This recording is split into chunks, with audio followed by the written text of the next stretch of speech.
नमस्कार दोस्तों, जय श्री कृष्णा, राधे राधे, हर हर महादेव। माता पार्वती के 3 प्रश्न। पहला, कौन सी स्त्री समय से पहले विधवा हो जाती है? दूसरा, कौन सी स्त्री को जीवन में कभी सुख नहीं मिलता? तीसरा, कौन सी चीज पत्नी पति के मांगने पर भी नहीं देती है? एक बार भगवान शिव कैलाश पर्वत पर बैठे थे तो माता पार्वती भगवान शिव से मिलने के लिए जाती हैं और कहने लगती हैं, प्रभु, जब मैं आपसे मिलने आ रही थी तो मेरी नज़र मृत्युलोक पर पड़ी।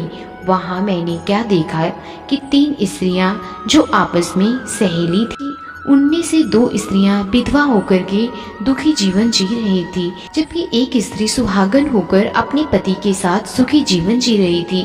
प्रभु, ये बात मेरी समझ में नहीं आई, इसलिए मेरा आपसे निवेदन है कि आप मेरे इन प्रश्नों के उत्तर देकर मुझे संतुष्ट करने की कृपा करें। इस प्रकार माता पार्वती की बात को सुनकर कि भगवान शिव कहते हैं, पार्वती, तुम मुझे अपने तीनों प्रश्न बताओ, मैं तुम्हें तुम्हारे प्रश्न के उत्तर देकर पूरी तरह संतुष्ट करने का प्रयास करूंगा। अब माता पार्वती कहती हैं, प्रभु, मेरा पहला प्रश्न है कि कौन सी स्त्री समय से पहले विधवा हो जाती है, और मेरा दूसरा प्रश्न यह है कि कौन सी स्त्री को जीवन में कभी सुख नहीं मिलता, और मेरा तीसरा प्रश्न है, कौन सी चीज ऐसी है जो एक पत्नी अपने पति को मांगने से भी नहीं देती। इस प्रकार माता पार्वती के प्रश्न सुनकर भगवान शिव कहने लगे कि पार्वती, तुम जिन स्त्रियों की बात कर रही हो, उनमें से 2 स्त्रियां विधवा होकर अपना दुखी जीवन जी रही हैं, और वहीं पर एक स्त्री सुहागन होकर अपने पति के साथ अपना सुखी जीवन जी रही है। तुम जानना चाहती हो आखिरकार ऐसा क्यों हुआ? तो मैं तुम्हें एक छोटी सी कहानी सुनाता हूँ। इस कहानी को बहुत ध्यान से सुनना। अधूरी कहानी सुनने वालों को आधा अधूरा ही ज्ञान प्राप्त होता है, जो जीवन में कभी काम नहीं आता, क्योंकि तुम्हारे तीनों प्रश्नों के उत्तर एक छोटी सी कहानी में समाये हुए हैं। तब माता पार्वती कहती हैं, प्रभु, मैं आपकी बात से सहमत हूँ, आप कहानी शुरू करो, मैं कहानी को पूरे मन से सुनूंगी, और जब तक आप कहानी बोलेंगे तब तक मेरा मन किसी दूसरे स्थान पर नहीं जाएगा। भगवान शिव कहते हैं, पार्वती, सबसे पहले मैं तुम्हें इस स्त्री की कहानी सुनाता हूँ, मुझे सुहागन बनाकर सुखी जीवन जी रही है।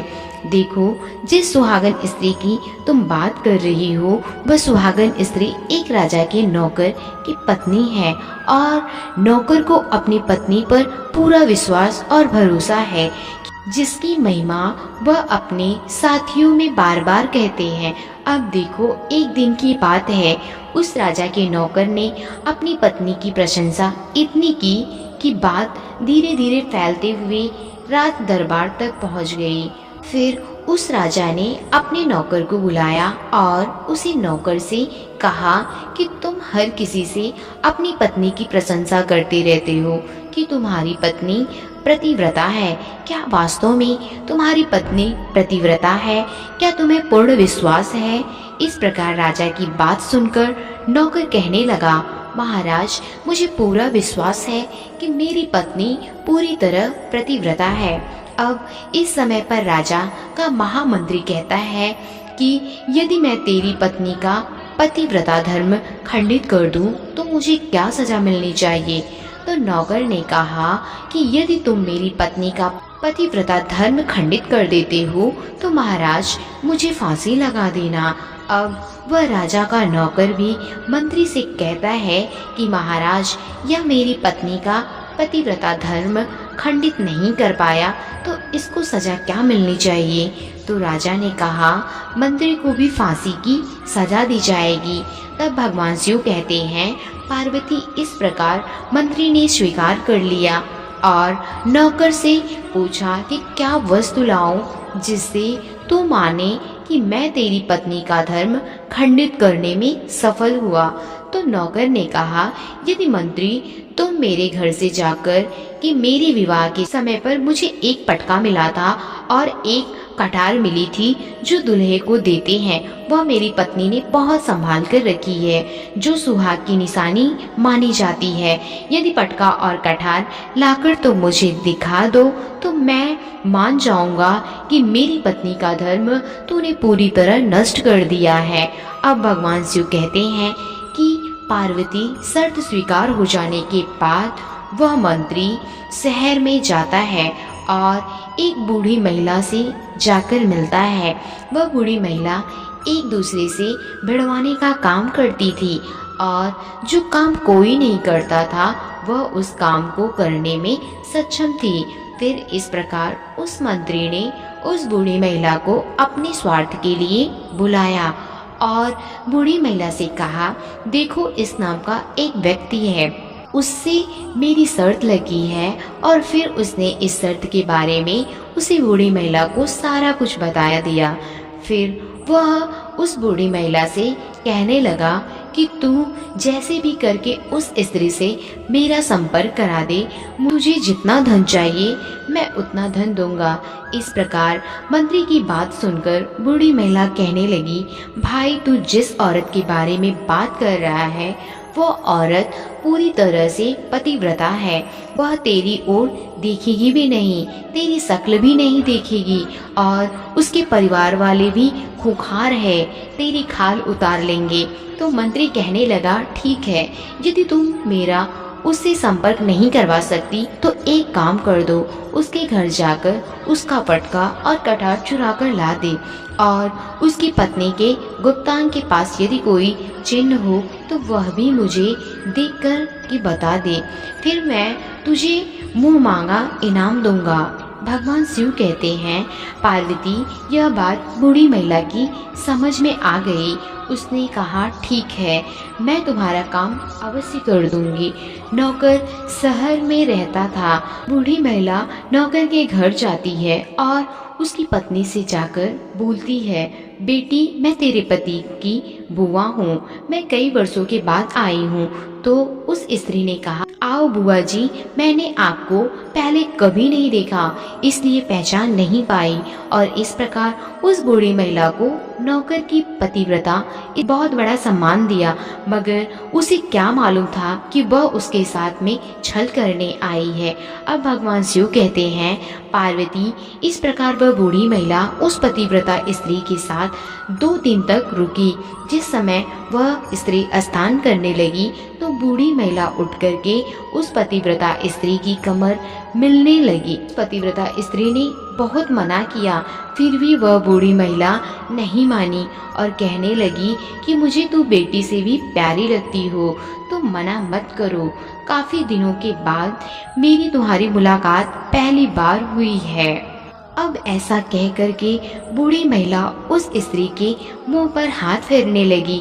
फिर आंखों को धोने के बहाने से उस बूढ़ी महिला ने उसी पतिव्रता स्त्री की आंखों में पानी मार दिया और उस स्त्री की आंखें बंद हो गई। इस प्रकार गुप्तांग के पास टांग पर उस स्त्री के एक तिल था जो उस बूढ़ी महिला में देख लिया। बस उसका काम बन गया। उधर स्नान करने के बाद वह स्त्री रसोई में खाना बनाने गई तो बूढ़ी महिला को मौका मिल गया और उसने कटार और पटका उस नौकर के घर से चुरा लिए और वहां से चुपके से भाग गई और जाकर बूढ़ी महिला में वह पटका और कटार मंत्री को दे दिए और उस पतिव्रता स्त्री के जांघ पर तिल का निशान भी बता दिया। भगवान शिव कहते हैं, पर पार्वती फिर भी मंत्री पटका और कटार लेकर सीधा राजा के दरबार में पहुंचा और राजा से जाकर कहा, महाराज मैंने नौकर की पत्नी के पास 2 दिन बिताए और यह पटका और कटार उसी के हाथों से लेकर आया हूँ।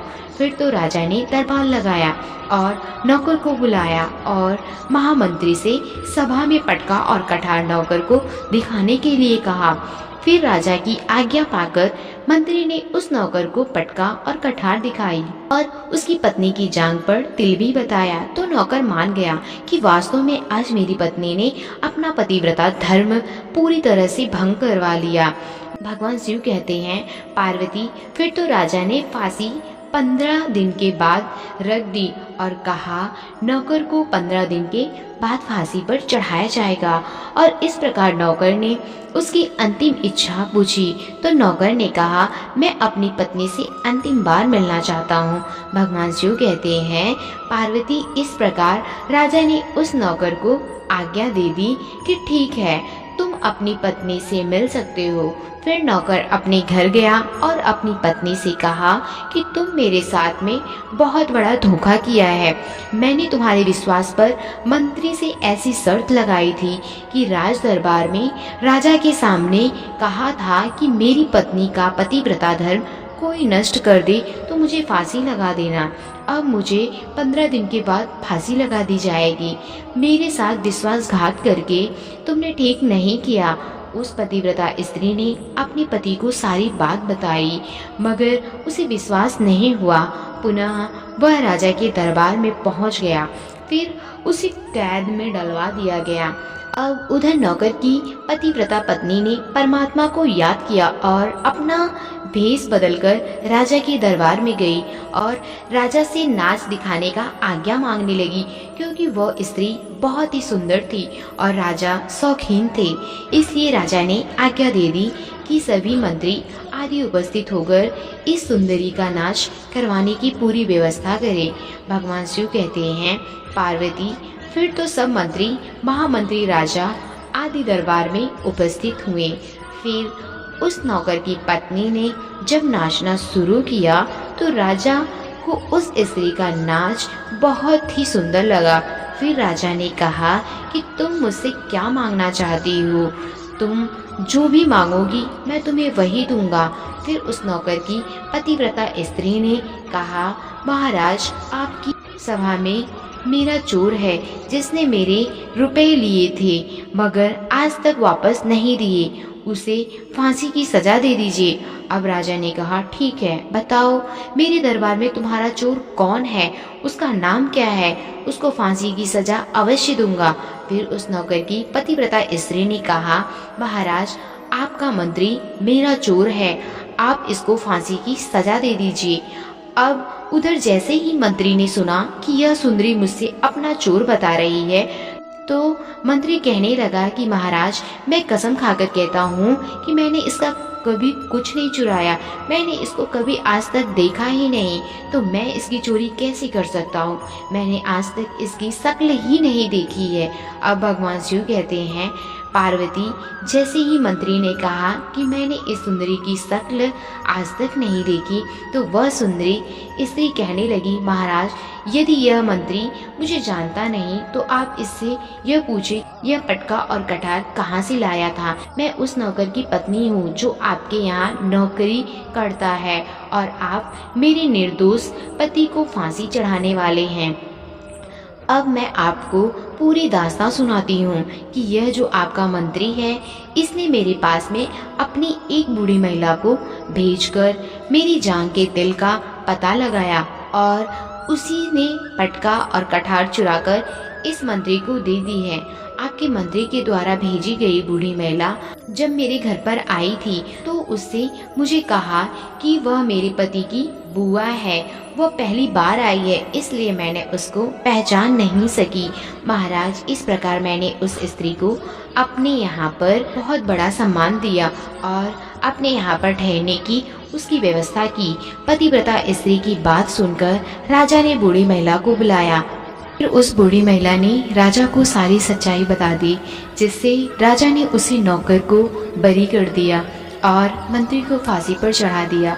भगवान शिव कहते हैं, पार्वती, इस प्रकार उस नौकर की पतिव्रता स्त्री ने अंत में राजा से कहा, महाराज, मैं अपने पति से बहुत प्यार करती हूँ।